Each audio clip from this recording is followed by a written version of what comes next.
Please welcome Phil Gaven.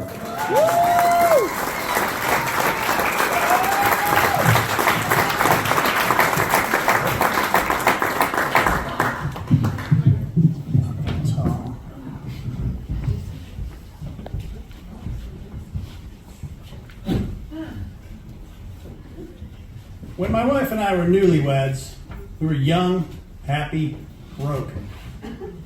One entertainment that we could afford was to just drive down the California coast toward Monterey, look out over the cliffs and talk about things we had done, things that we wanted to do.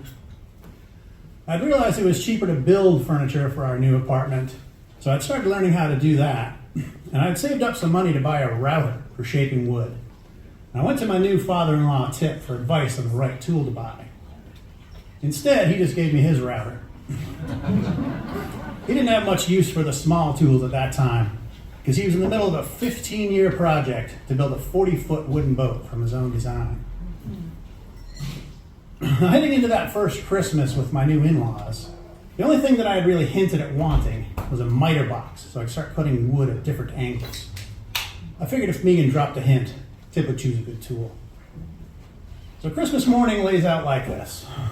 To my right, my wonderful wife, Megan. And to her right is my sister-in-law, Peggy.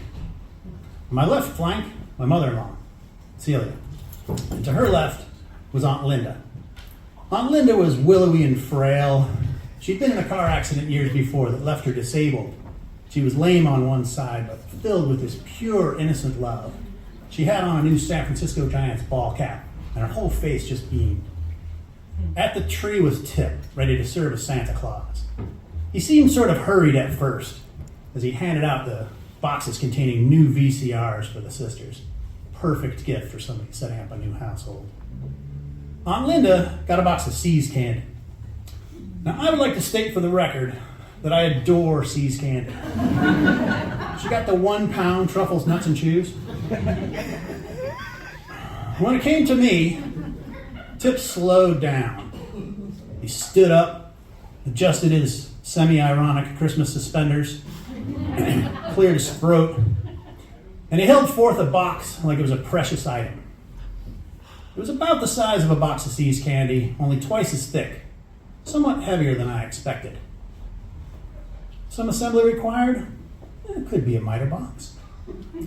But what I unwrapped was a Ruger .22 caliber semi-automatic pistol.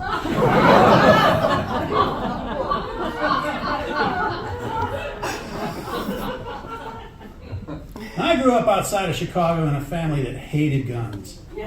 The only bumper sticker that we ever had on the family car said, "Handgun control, families for common sense gun regulation." My father actually worked for the NRA. Yeah, the National Restaurant Association. He's famous for saying, "We're the restaurant guys. We're the good guys." But I find myself with a handgun in my lap, but I was raised with manners. So I say, "Thank you. What a surprise." Megan said you wanted one.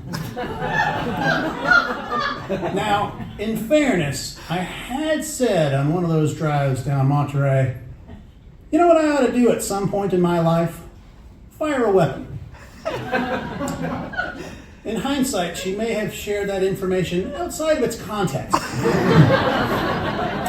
But Tip heard just what he wanted to hear. Do we call him a gun enthusiast or gun nut?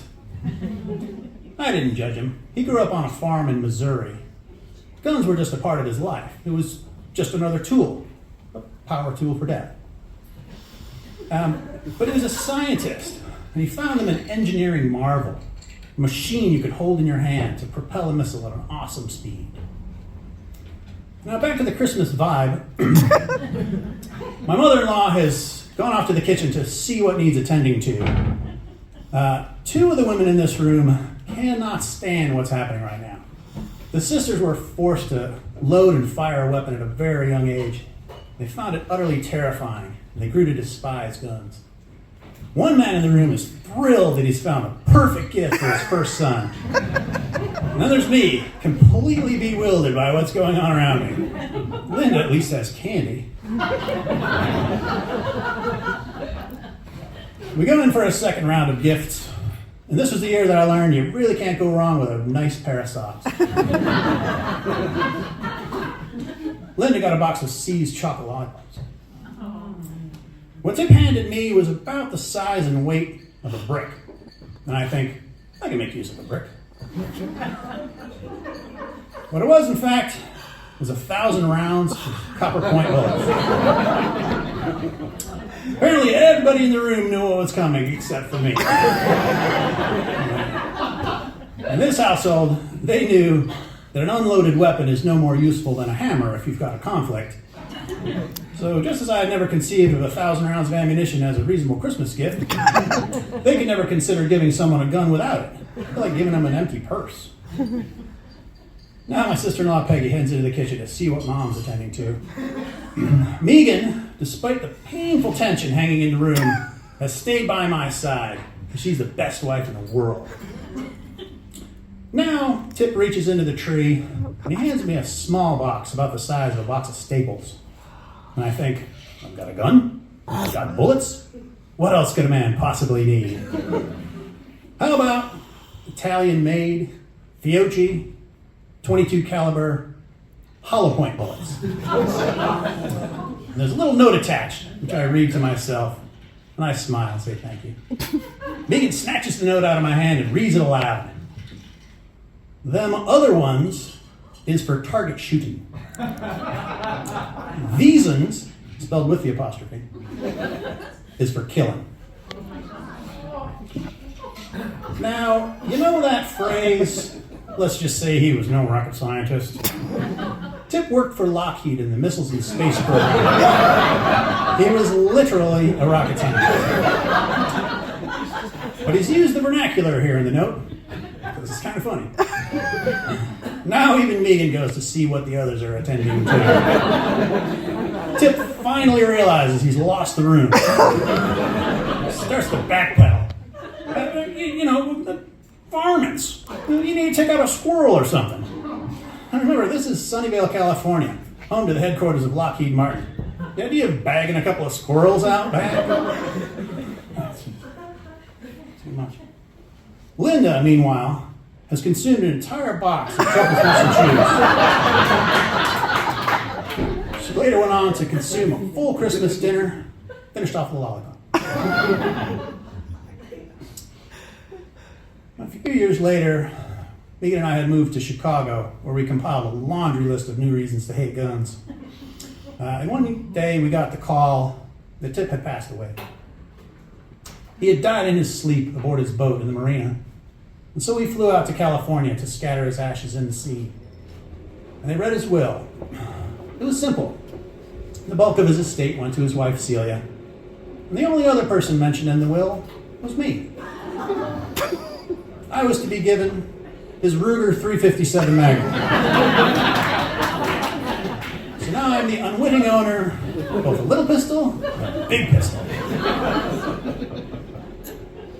I know that Tip intended for the guns to protect his beautiful, perfect daughter. But I also know that an unloaded weapon is no more useful than a hammer if you've got a conflict. And they're not loaded, and I've got a hammer. But I can't seem to bring myself to get rid of them. From time to time, I'll just take the locked boxes down from the attic. I'll open them up and just look at them. They're an engineering marvel, a machine you could hold in your hand to propel a missile at an awesome speed. And they serve as a tangible reminder, somewhat heavier than I expected, of a man who's a little bit larger than life. Someone who could choose the very best and very worst of gifts. A gun nut who I miss terribly.